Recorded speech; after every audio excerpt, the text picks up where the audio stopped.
Paschatya Dishatarine Srila Prabhupada ki jai, Guru Maharaj ki jai.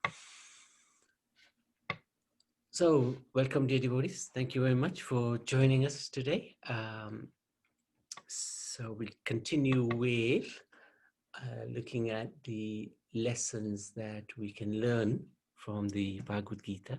And I would like to seek your good wishes and your blessings so that we can try to imbibe the Bhagavad Gita into our life and all the different lessons that come from the Bhagavad Gita. Of course, we've only identified a few lessons. There's certainly a lot more unlimited amount of learning one can do from the Bhagavad Gita because it's spoken by the Supreme Lord, and it's a wonderful summary of the Vedic philosophy. So we've covered the lessons from the first 9 chapters, and today we wanted to look at the 10th chapter, which is called The Opulence of the Opulent, something like that. Yeah, of the Absolute, sorry. Opulence of the Absolute. Very beautiful chapter. This chapter, Krishna reveals himself, and he says to Arjuna, I am telling you all this because you are my friend. So, his qualification was that he is a devotee, of course, but he's also a friend of the Lord. So we also need to become qualified in order to really realize this message of the Bhagavad Gita. And there are many relationships one can have with the Supreme Lord. One of them is friendship. So there are 5 different rasas that one can have with the Supreme Lord. One is a neutral relationship, Shantaras.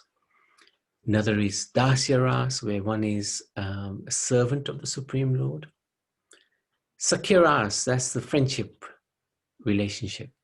And then there's Vatsalyaras, which is parental relationship in the mood of looking after the Lord. And then finally, Madhuryaras, which is a conjugal relationship. And these are all transcendental relationships that one can have with the Supreme Lord.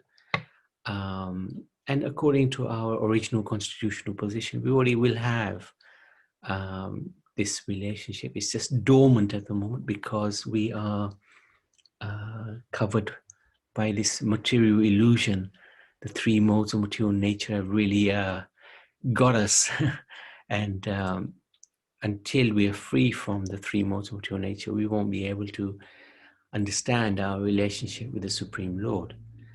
So the idea is, in order to connect with the Lord, we need to become close to the Lord. And the only way we can become close to the Lord is by performing bhakti yoga, especially chanting the Mahamantra is the easiest, the best way of connecting with the Supreme Lord.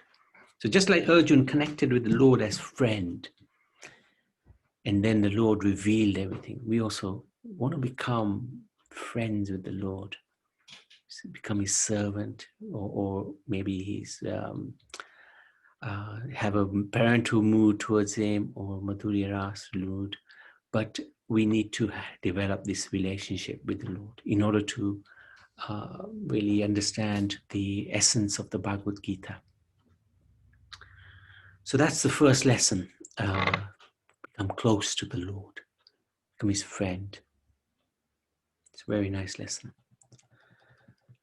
Second lesson is, this is the Chatur Sloki, which Lord Krishna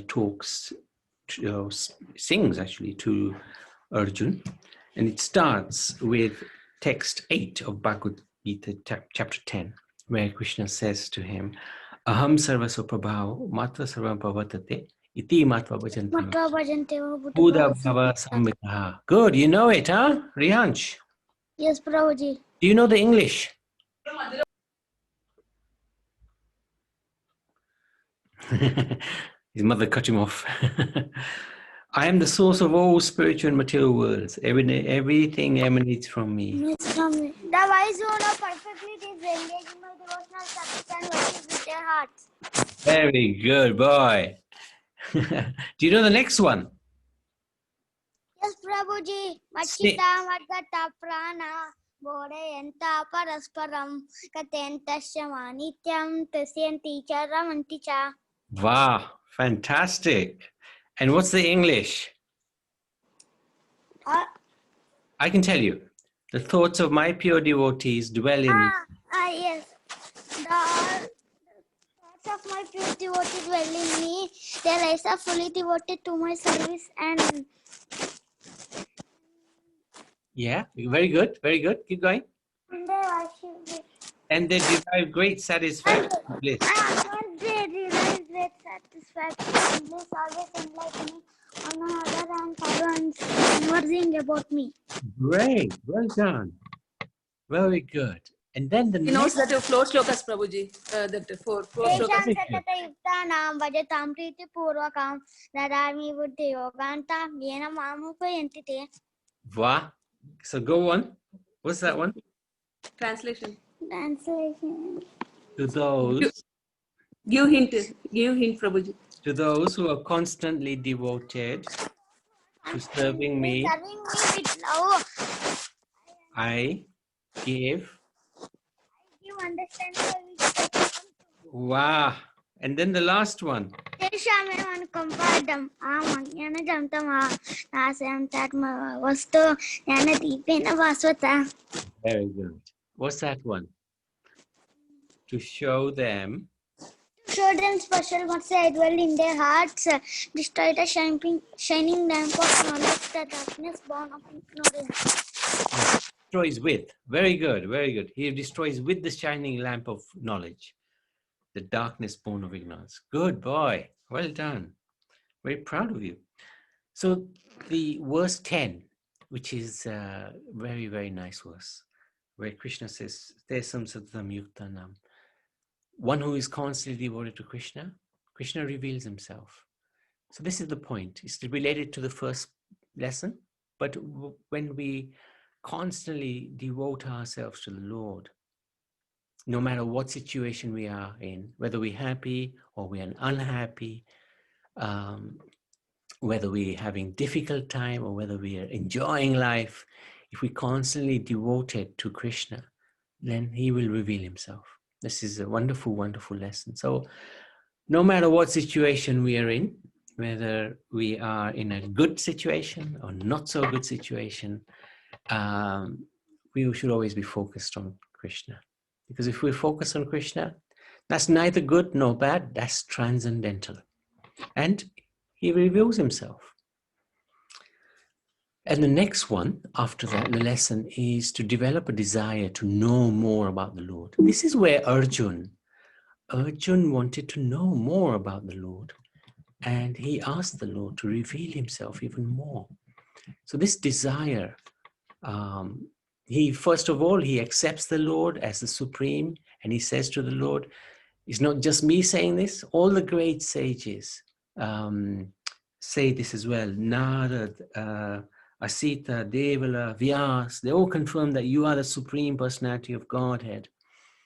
And then Arjun says to the Lord, I completely accept the truth that you have told me, but tell me more about yourself. Tell me in detail your wonderful opulences.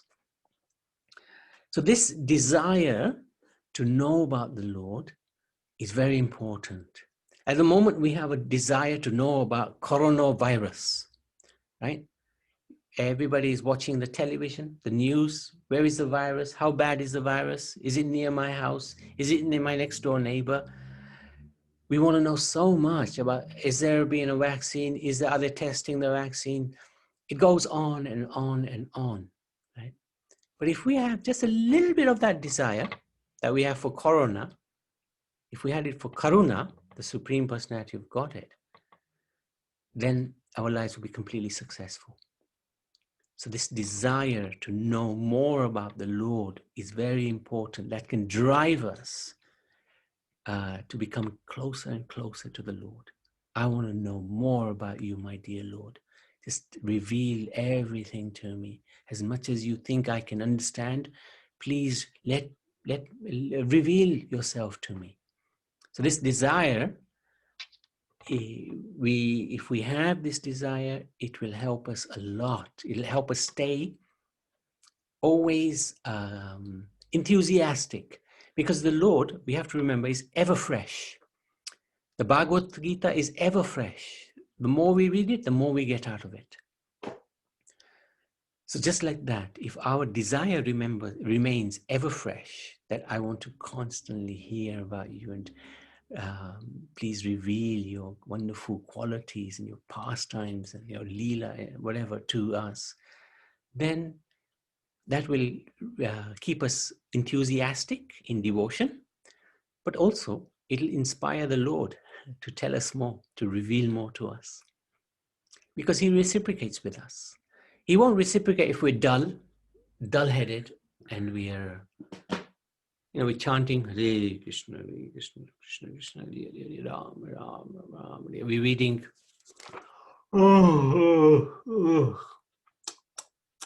Do you understand what this says? No, not a clue. Well, it doesn't matter. We'll read it tomorrow. If we have that sort of attitude and mood, and we show no enthusiasm, then the Lord won't be inspired to reveal himself. But we see Arjun's enthusiasm.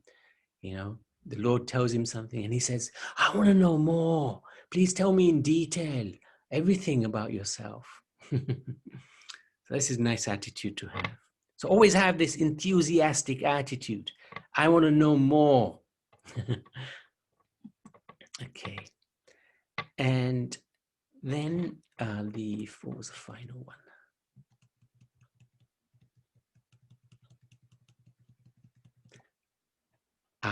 That's right. Now Krishna reveals to Arjun all the different opulences that are all around us, actually.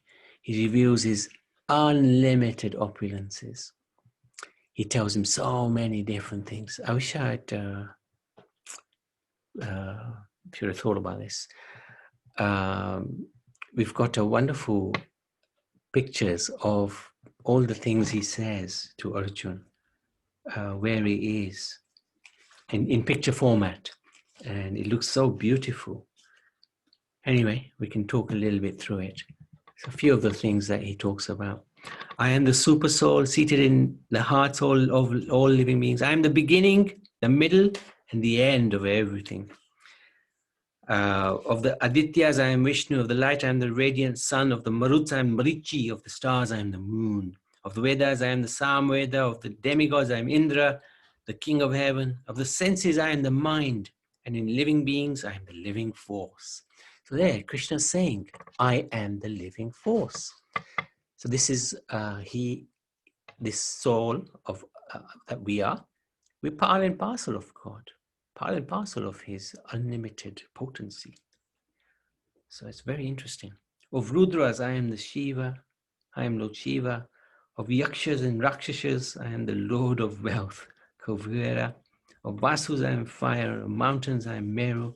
Like this, he describes about 40 or 48, something like that, opulences. 82 opulences he describes to Arjun. And he shows, and he says, this is just a little bit of my potency. That's what he's saying at the end of this chapter. You should know, Arjun, that just by a little bit, what need is there, Arjun, for all this detailed knowledge? With a single fragment of myself, I pervade and support this entire universe. So we should know that we belong to the greatest, the most amazing. He's everywhere, he's opulent, but he's also very, very sweet. So we're very fortunate. So we should understand that he's all around us. His opulence is all around us. So that's chapter 10. Anybody like any questions or any comments that they'd like to make on this chapter? In terms of the lessons that you may feel it's a little too hard or a little too easy. Okay, let's move on to chapter 11. Chapter 11 is where Arjuna asks Krishna, please reveal your universal form to me. He doesn't need to know himself, but he did it for the future of mankind. Because Arjuna, it's been predicted that in Kali Yuga, there will be many avatars of the Lord, so-called avatars. There will be many people claiming to be God. And unfortunately, there will be many foolish people who will accept anybody as God. So to clarify this situation, Arjuna said to the Lord, please reveal your universal form. So the Lord very kindly showed him the universal form. And he gave him vision to see this universal form. This universal form is not part of the eternal forms of the Lord in the spiritual world. This is a form which is only existing in the material world. But it encompasses everything within the material world. It's an all-encompassing form of the Lord. So if anybody does claim to be an avatar of the Lord, then they should reveal their universal form. They might say to us, you haven't got the eyes to see it. Well, in that case, you can give us the eyes, because Krishna gave the eyes to Arjuna to see that form. So if you are the Supreme Lord, so show us your form. And if you think we can't see your form, give us the eyes so that we can see your form. And if still the answer is no, I can't do that, well, then we know that this person is not necessarily what he says he is. So the first lesson to learn, we should not accept just anyone as God. Very important. There are many signs of God. For example, he's got different signs on his lotus feet, on his lotus hands. He's predicted in the scriptures. The place of his birth will be predicted, as well as his mother and father. The scriptures are very detailed. And there's other indications as well. He will do extraordinary activities like lift Govardhan mountain, show his universal form, etc. So in this way, we shouldn't just accept anybody as God. We should understand that God is God and we are his servant. And then Arjuna had second lesson, there's 5 lessons in this one, is that Arjuna, he saw the universal form and it was a terrific form. This is where the devotee has developed a very strong desire to see the form of the Lord. So this is very important. We should understand that this desire to have darshan of the Lord is an important desire. We can have darshan of the Lord in many ways. Through our eyes, the deity form, through our activities, the bhakti that we're doing, through meditation. The Mahamantra is also a roop of the Lord, is a form of the Lord, it's a sound incarnation of the Lord. So that is also a transcendental form of the Lord. So when we're chanting, we should be able to feel the presence of the Lord through our meditation. That's successful chanting. He is present. It's called Namarup. Namarup, yeah. Thank you very much. Yeah, good. And then also through our intelligence by informing others about the Lord as well. So that takes a lot of intelligence. That's what Prabhupada was, the super excellent personality behind spreading Krishna consciousness throughout the whole world. So he worshipped the Lord by using his intelligence and spreading this Krishna consciousness everywhere. So having this strong desire, it's not just to see with the eyes, because the eyes can be very misleading. It's through all these different aspects. Through hearing as well, the Mahamantra, sound incarnation, Namarupa, as Jayanti just said. So it's a really interesting point, this one. And then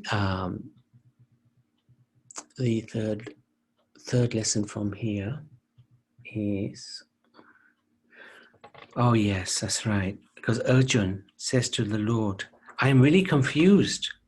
I don't know what your mission is. What is your mission, my dear Lord? Because he's seeing this universal form. He's seeing the soldiers, not just on the other side, but on his side being eaten by the Lord, killed by the Lord. So he becomes bewildered and he prays to the Lord. What is your plan? What is your vision? What is your mission? So we should also similarly work out our Lord's mission and our mission. We should be very clear what the Lord's mission is and what our mission is. The Lord's mission is very, very simple, right? After many, many lives, we've got this human form of life, which is very rare. Death cannot take place at any moment. We've got this incredible fortune of sadhu sangha, and this bhakti lata beej has been planted. We take shelter of the Bhagavad Gita, chant the holy names, and perform bhakti. This is what the Lord's mission is for us. He wants us back with him in the spiritual world. And our mission is to cooperate with the Lord. He's given us these incredible gifts. All we have to do, and those gifts have come through Prabhupada and our Guru Maharaj. All we have to do is enjoy the gifts, take to the holy name, read this wonderful Bhagavad Gita and the Srimad Bhagavatam, perform as much bhakti as we possibly can, take as much devotion, association of the devotees as much as we can. And over time, we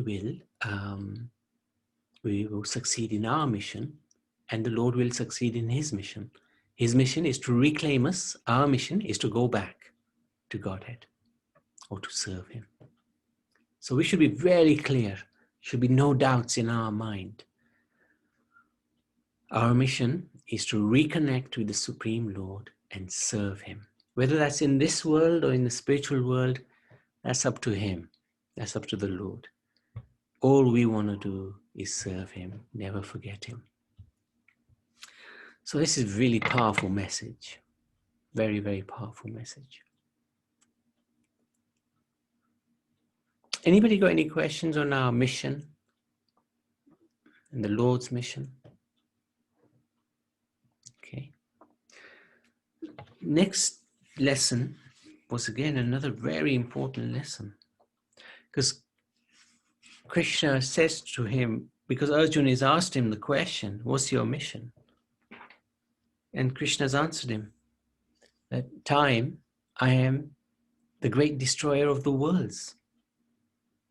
And everybody you see before him, you will be destroyed apart from you and the Pandavas, your brothers. They're already destroyed. Just become my instrument. So the lesson to learn from that was, don't waste time. Time will destroy us if we waste it. Again, this thing with the Karuna, we could spend hours. I remember when it first came out in March, the lockdowns and this and that. We were in Bharat, thank goodness, because there we had no television in our room, and internet access was a little restricted, a little limited. So we were very fortunate. We didn't get consumed.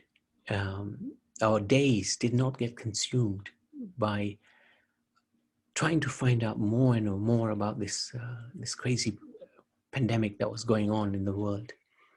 And luckily, by the Lord's mercy, we somehow or other, the Lord gave some little intelligence and Guru Maharaj gave some intelligence to start some sadhu sangha.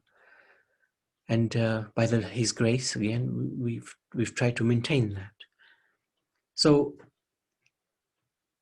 don't watch the news. The news is a disaster. because you get hooked once you start watching, and the whole time you watch it is an absolute waste of time, and you'll have gained absolutely nothing except get scared. So best thing is to avoid association such as the news. Yes, we know the virus is there. Yes, but death is going to come anyway, whether it's through this virus or another virus. Death is going to be there. So if we get consumed by thoughts about these temporary situations, then we'll not focus on the ultimate situation. So best thing is, if you do want to catch up on the news, do it in the toilet. Read a couple of minutes and leave it in the toilet so that you can focus on the real important news of the spiritual world. So time wasting, even one moment is gone, you'll never get it back. So time is the most valuable commodity. And if we waste it, it's a big loss, huge loss. So we try not to waste any time. You want to say anything else? And if we want to waste time, Krishna will give us unlimited ways to waste time. Unlimited. TV, social media, gossip, mobile games, mobile phones. Especially I used to see so many people playing solitaire. How sad. Mundane music, social events, reading mundane literature. Unlimited ways by which we can throw away our life. So the thing is, make a stand. I am not going to waste my time. Why should I waste my time on temporary things? And then the final verse. Yes. Oh yeah, lesson. Sorry, thank you. Is that this two-handed form, two-handed, three-bending form, threefold bending form of the Lord, Tribhangananda, is very, very rare to see and to understand. Many people saw Krishna in the Battle of Kurukshetra. Hardly anyone knew him. Hardly anyone. Many people saw Krishna whilst he was on this planet for 125 years. Hardly anyone knew him. So he's not easy to understand. So he explains to Arjuna that this form that you're seeing now, the two-handed form, is very rare to achieve, to understand. So we're very, very lucky because Prabhupada has given us this ability to understand this form. Only by undivided devotional service can I be understood as I am standing before you and can thus be seen directly. Only in this way can you enter into the mysteries of my understanding. So this is very important. This two-handed form, we shouldn't take it flippantly. It is very rare to achieve. We are very, very fortunate. Just because we have easy access to pictures of deities or the form of the murti at home or in the temple, we take it for granted. But we should understand that this is the highest possible form, and especially the form of Krishna. In the two whole hands are holding the flute, and he's got this wonderful way he stands, crooked way he stands, his transcendental crookedness, which actually can captivate and capture our hearts. So these are the 5 lessons that we can take from chapter 11. Anybody, any comments, any questions?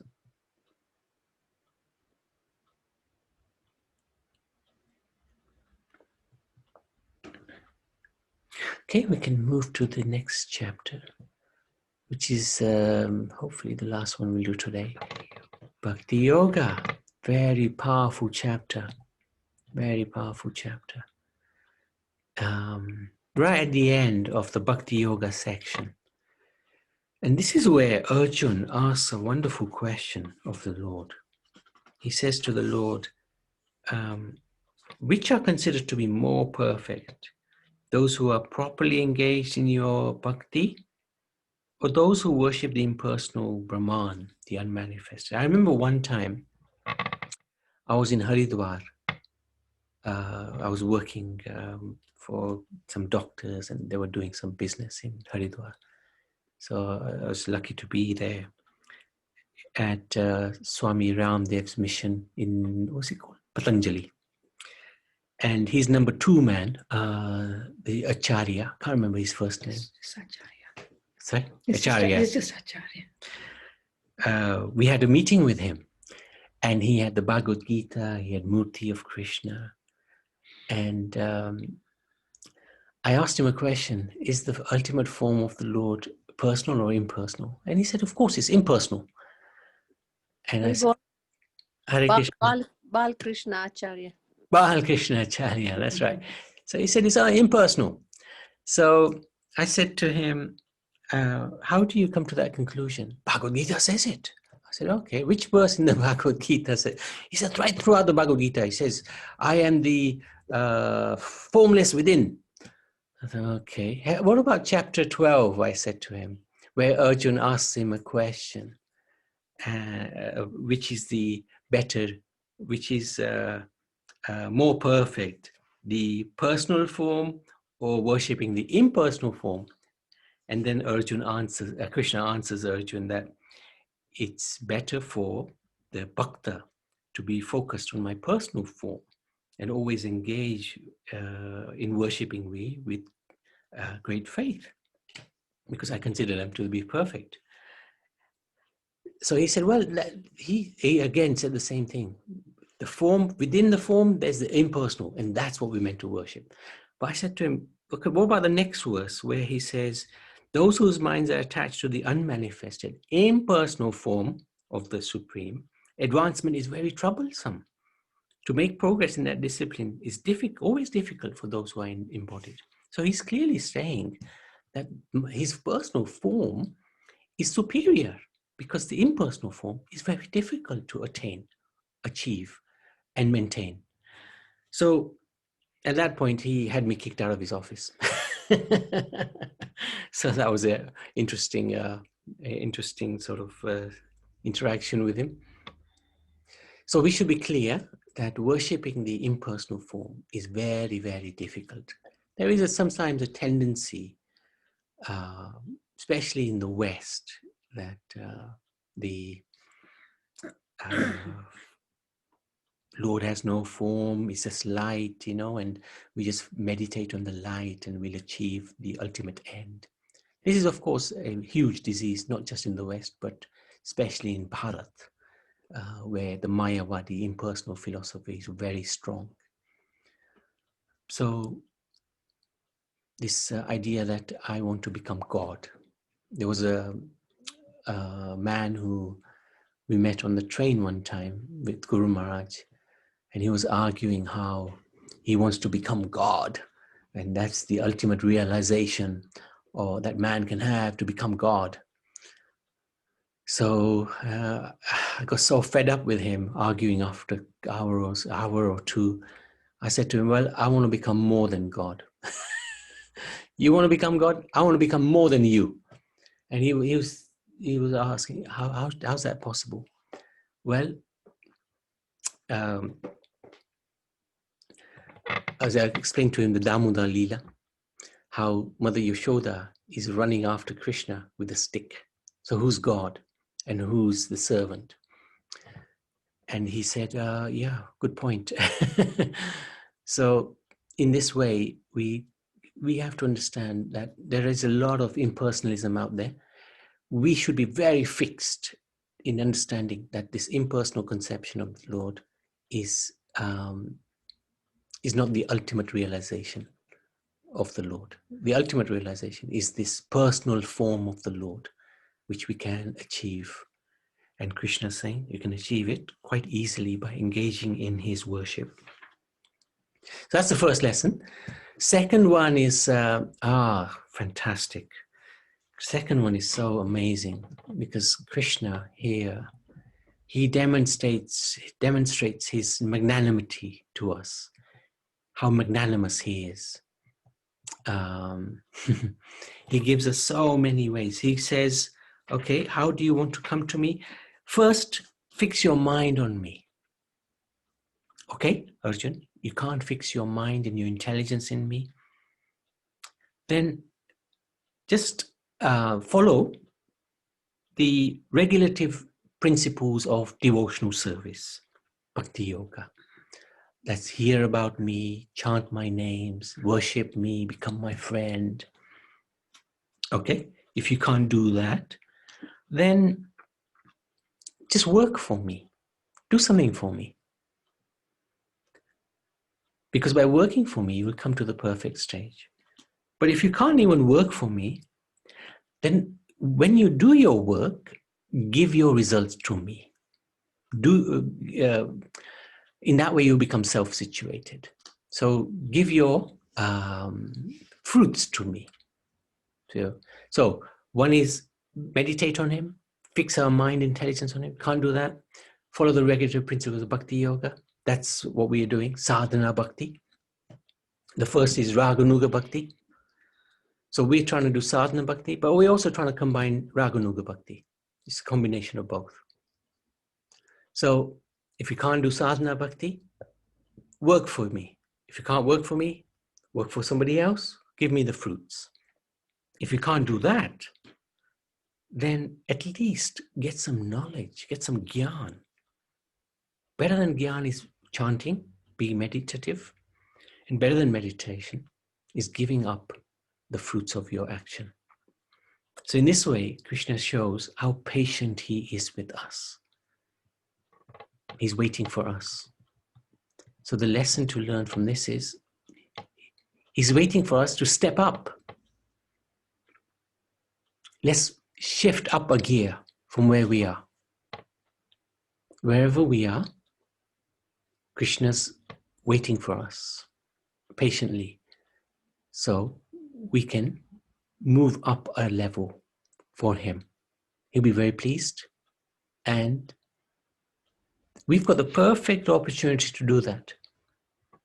The Purushottam Mass, starting next Friday, we can increase the intensity of our bhakti, even the quantity of our bhakti. Perfect opportunity, at least for 1 month. And then we can assess the situation after that month. So let's put ourselves out a little bit. Let's test ourselves. Let's make it a little bit challenging for ourselves. And let's see how we cope, because the Lord will be with us, helping us. He wants us to be with him. So he will give us a lending hand. And the final lesson is the thought process of dealing with distress. I thought we covered that earlier. Okay, maybe not. No, that can't be right. Oh yeah, that is right. That is right. Because when Krishna is describing the 8 verses about the qualities of a devotee, the Bhakta Astrakam. This is Krishna's glorifying the devotees. And one theme that comes through often, he says it many times, is his devotee is equal in happiness and distress. His devotee is without cares, free from pains.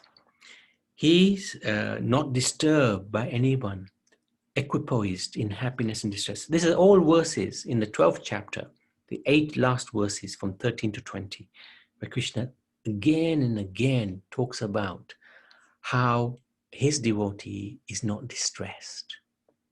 Happiness or distress, happiness or unhappiness, he's always equipoised. He should not rejoice or grieve or lament nor desire. Whether it's auspicious or inauspicious, it doesn't matter. So we have to also, the lesson to learn from that is understand what is this process of dealing with distress. And Krishna's given that hint before in the 5th chapter, the last verse, where he says, this is the peace formula. He says that I am the, let's just actually read it. I am the ultimate beneficiary of all sacrifices and austerities. I am the supreme Lord and benefactor and well-wisher of all living beings. So we have to understand Krishna is a well-wisher. Nothing will possibly happen to us which is not good for us. I think we have to get that very clear into our minds. Anything that's happening to us, good or bad, we are in Krishna's lap, right? We've taken shelter of Krishna. So anything that's happening is for our own good. We have to understand that. We might think it's really bad what's happening. This is so bad a situation. How can Krishna let this happen? But we don't see the full picture. The full picture is Krishna seeing the full picture. And whatever is happening, we need to have this complete confidence that He's our well-wisher. Whatever state of being we are in, whatever condition we are in, it's the Lord's mercy. It's His kindness. He is in charge. Nothing He will do to harm us. The body is a different matter. This body will come and go. That's not us. The Atma is us, and we are connected with Him in spiritual connection, which is eternal. So we should understand that we should cope with distress, knowing that He is our well-wisher. There's nothing that is happening to us which is bad. We might perceive it as bad because that's our limited way of looking at things at this moment in time. But ultimately, we will see, thank goodness, that was the plan of the Lord all along. Now I understand. So I wanted to stop there and ask Madhusudan Prabhu, you're there?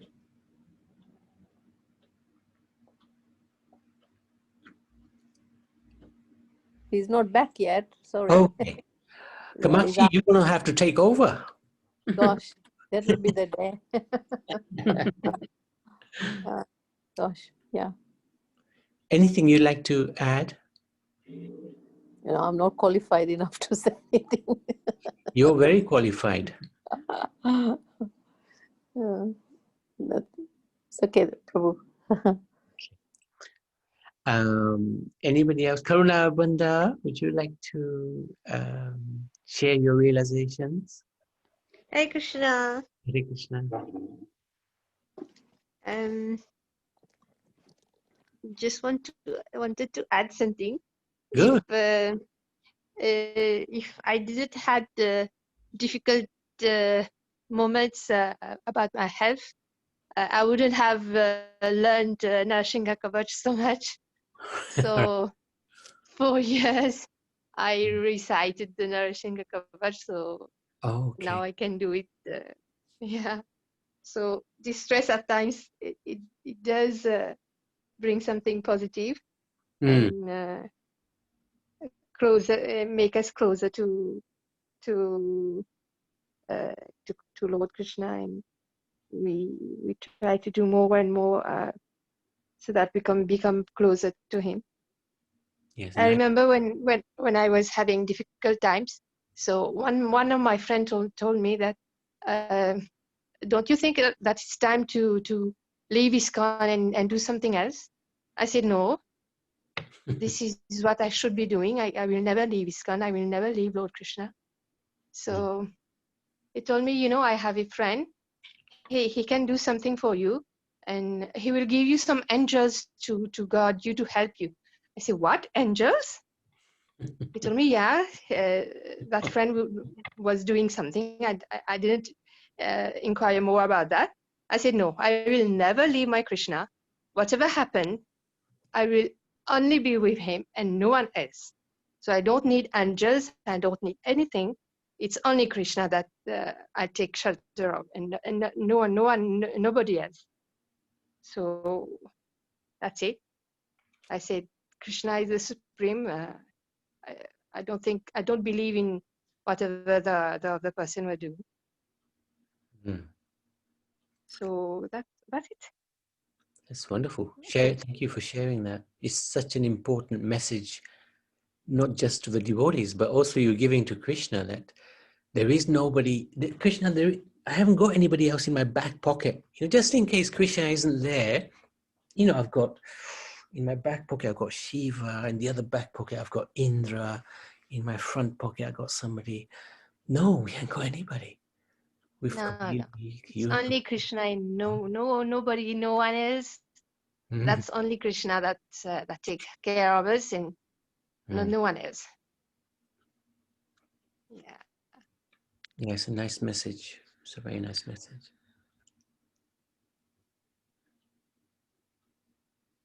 Hare Krishna. Yes, Indulekha Mataji, yes. Haribol. One sweet little devotee was asking about Parvarik. Did you get any answer to her? Sorry, what was that? One little devotee was asking about Parvarik. And I listened this what you posted this morning of the first 2 sessions of the Bhagavad Gita. So one little devotee was asking about Parvarik.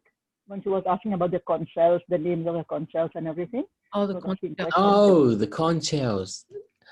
The name of the conch shells, right? No, not the name. She was asking about Parvarik. The personality? Yes. Yes. These, we did answer that question. Okay. That's The conch shells are personalities. In fact, in the spiritual world. My question is, she asked, who is Parvarik? Oh, who is Parvarik? No, I don't remember that. The son of Katorgaj. Sorry, Riyansh? The son of Katorgaj, I think. Just say that slowly. Means he was the son of Katorgaj, I think. Her grandson. Whose grandson? Katorgaj grandson, No, I think. Ghatotkacha's son. Bhima grandson and Ghatotkacha's son. Oh, Ghatotkacha. right. Barbarik is the son of Katorgaj. Yeah. Yes. Ah, okay. So do you know the story? No, please tell us. Can you hear me properly, or should I change my device? Change your device. Thank you. Change your device. 1 second. Yeah, I'm there in 1 second, right? Yeah, that's fine. We'll just ask if anybody else has any questions. Anybody else? Any questions or comments? Govinda Prabhu or Sitaram, Kaushalya Maji. Haribol Prabhu, you did ask me, but I will just say that I know my sister had an appointment, so she's not there today. Okay. But it has touched me that she has hung in there and Yes. become quite attached to it. So it pleases me so much. I mean, we've been in Krishna conscious for last 40 years or so. Yeah. She's we are 8 brothers sisters, so she's the only one who has come forward and has found solace in it, so which is very pleasing. So I thought make a comment. She's not there, so it's a good job. Otherwise, she'll say, "Oh, why did you have to say that?" Yeah. So I think once you get a taste of it, it does make a difference. Yes. You Six might be sisters on the line. Sorry? You'll have to get the other 6 brothers and sisters on the line, huh? Yeah, the Guru brothers sisters, of course, they are there. But as a blood sister, I was thinking I better just point out that she's hungry. Yeah, I'm talking about the blood sisters and brothers. Get them on the line as well sometime, huh? Oh, I'll try. Prabhuji, this sentence is means his barbaric head was cut. Okay. It was real or not? Indulekha, Mataji, you can answer that question. Haribol, can you hear me? Yeah, that's good. Yes. Okay, sorry. So that question, Parvarik was a grandson of Bhima. He was a son of Ghatotkacha, and he was trained by his grandmother, his maternal grandmother, by his nanny.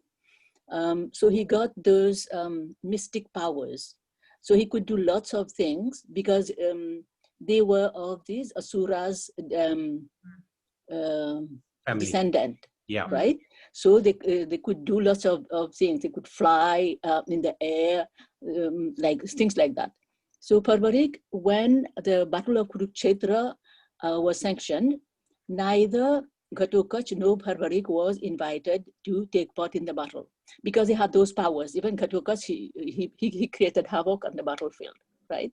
So Parvarik visited the Pandavas and Bhishma Pitama also.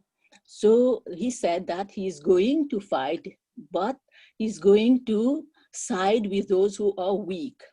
At that time, the Pandavas were weak because they had only 7 Akshonis, something, and then the Kauravas had more because they had taken this the soldiers of Lord Krishna. So he said he was going to fight with the Pandavas on the side of the Pandavas. So as soon as the Kauravas will become weak, he's going to fight on their side. So like this, everybody will die, or there will be no winner, or like that. So Lord Krishna decided that that person should not take part in the battle. So how to tell him? He had to test him. So Lord Krishna took him somewhere else in the forest and asked him to, with one shot of his arrow, to clear all the leaves from fruit trees in one shot. So he was trying to do that, to burn those leaves as well. So one leaf fell down. Lord Krishna just put his foot on it, so hide it. So what happened then? After he finished, he did the job properly, but then Lord Krishna just lifted his foot and showed him there was one left. And then before that, Lord Krishna asked him, if you don't fulfill the promise that you have made, you have to pay the price. So then when he saw the leaf, and then he said, yes, I'm ready to pay the price because I did not carry out the job properly. Then Lord Krishna said, I want your head. And that was something that he did not hesitate to give. He cut his head and he gave it to Lord Krishna. But the thing is, before he did that, he told Lord Krishna that his wish was to watch the Battle of Kurukshetra because that was the unique war that had ever taken place or that will ever take place again. That was the only one and the unique one. So Lord Krishna said, okay, what I'm going to do, I'm going to allow you to watch the battle. Your body is dead, but your head, the head will remain the same. So they took him on top of a hill near the Kurukshetra, where he could witness the battle. And there they sat him on kind of a pyre, and they left him there, and he could watch the battle. And it is said that it's still there. I'm not sure, I don't know, but it said it is still there. That is a story of Parvarik. That's very interesting. Where did you hear that? Sorry? Where did you hear this? I learned it, so I read it somewhere, but don't ask me where. I forgot where I read it, but this is a story. Yeah. Very good. Thank you for sharing that. That was very interesting. Learned something. Very nice story, Mataji. Thank you. You are so sweet, so nice. You remind me of Udhav all the time. You know, Udhav is my grandson, actually. Oh yeah. That's right. That's right. Udhav is very. He's so sweet, right? He asked so many questions, and he took even that little devotee. Is so sweet also. It's like little gopis and gopas. Yeah, that's right. We got some nice. Okay, Hare Krishna. Thank you very much. You're welcome. Anybody else? Any comments? Govinda Prabhu. Hare Krishna. Hey, Govinda. Haribol. Yes, Prabhu, you said that on impersonal form or personal form, which form to be worshipped? And you replied, of course, personal form. So I remember that verse in Brahma Samhita, where Brahmaji glorified Krishna, saying, Yam Shama Sundaram Achintya Guna Swarupam. Yeah. So in this particular verse, Krishna, we worship Krishna. Srila Prabhupada, even Srila Prabhupada says that we must worship Krishna in two-handed form. Yam Shama Sundaram, where Krishna is with Radharani in this form, Sham Sundar. Sham Sundar, not because some devotee asked Srila Prabhupada which form to be worshipped. Krishna has so many forms, Matsya, Katsya, Vara, a lot, unlimited form. So which form to be worshipped? Then Srila Prabhupada replied is that the best is the beautiful form of Sham Sundar. Even Srila Prabhupada emphasized that Sham Sundar, his name bears that Sundar. Sundar means beautiful. Krishna with his beautiful form with Radharani, not any other form to be worshipped. Even not the impersonal forms that we will worship. We have to worship the beautiful form of Krishna with his flute on his hand, Radharani on his side, peacock feather on his. Prabhuji, your video, another video was open. Yeah. Govind Prabhu, very nice point. Thank you for sharing that. Prabhuji, I cannot see that photo. Oh, okay. Hang on a sec.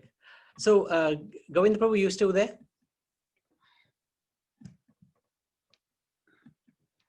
We lost you. Yes, Prabhu.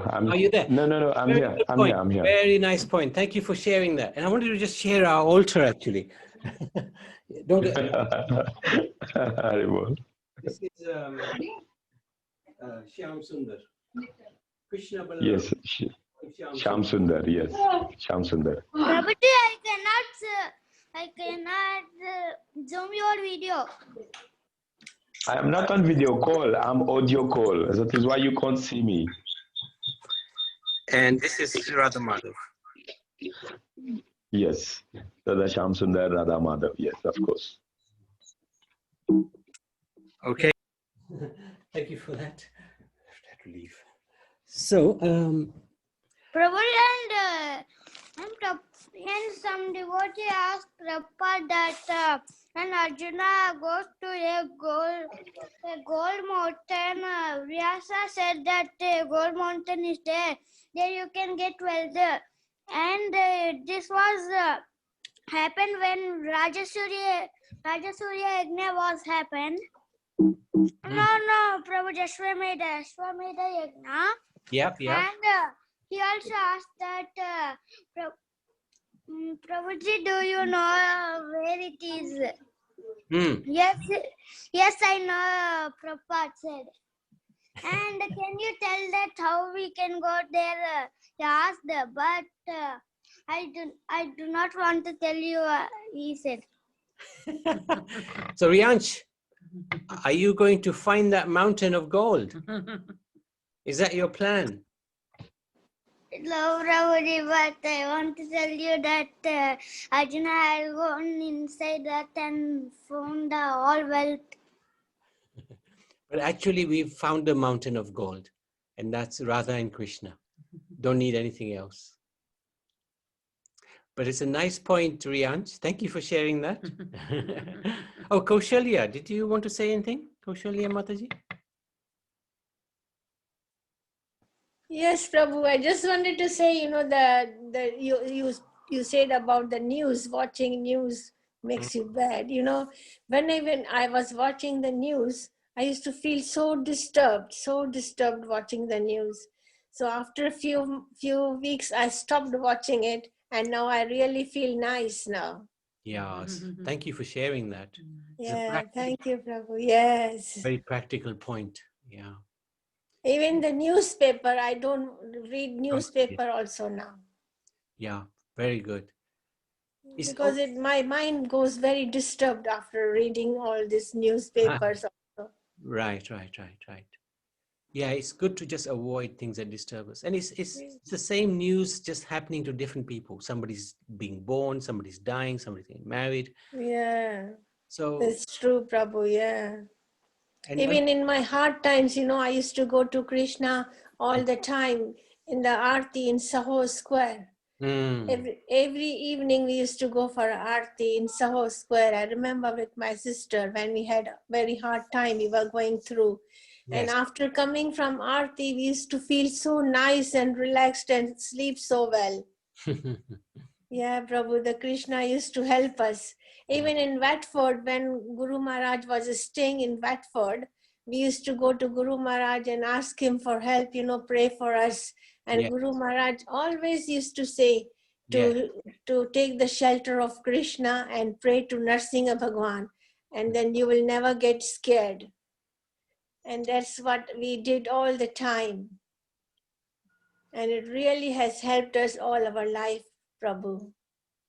And you should know that Guru Maharaj had a lot of affection for you and Yashoda. He was always thinking about you two. Yeah, it's true, Prabhu, yes. He would tell me they're having such a difficult time, but they're so fixed and strong. Yeah. So well done. We really had a very bad time, Prabhu. We really went through very, very bad time. And Guru Maharaj knew all that. That's right. Yeah. Yeah. He told us. Yeah. So can I share something here? Yes. Just 2 minutes. Just as you said, you were in Bharat during the lockdown. I was there too. I was in the south. Okay. And I was in the south in Sri Rangam, Rameswaram and everywhere. When I came, before coming, I was in Bangalore and Tish called me. Tish said, Mom, how are you taking any precaution? I said, about what? She said, about the corona. I said, what is corona? I didn't even know about corona. When I flew back, then I knew about corona. Yeah. How did you get back? Did they not stop the flights then? There was problem. We had to stay like for 2 days, I think, at the airport because there were so many cancellations. And then, luckily I got home and then I knew about the corona and what havoc is creating, but it didn't affect me at all because we were so happy, going to 82 temples, going around. So, yeah. Very nice. We were in Dharamsala in Gujarat, in Jamnagar, and it was the most glorious place in the world. Every morning I used to wake up thinking I'm in the spiritual world because all we did was chant. It was nice weather. Prasad, they used to cook very beautifully. There was 5 or 6 elderly Matajis, and they cooked with such love. Yeah. And we used to offer the food, and we had the opportunity to learn so much and then do these presentations, So I was feeling I was in the spiritual world. We're doing like 60. But you won't believe me what happened when I came back. When I came back, I was telling, okay, in the morning, I will wake up, I will have my shower and put my sari on, put my tilak and take my bead bag and go out. And guess what? It was heavy. It was snowing so heavily outside, I got depressed. Oh, you got it? Depressed. Oh, okay. Yeah, of course. Yeah. Yeah, that was like in a dream. The time I spent there, very nice time. Yeah. Thank you for sharing. It's always nice to have these personal sort of interactions. It just makes us stronger together. So thank you very much, dear devotees. So we can chant the Nishinga Kavach. And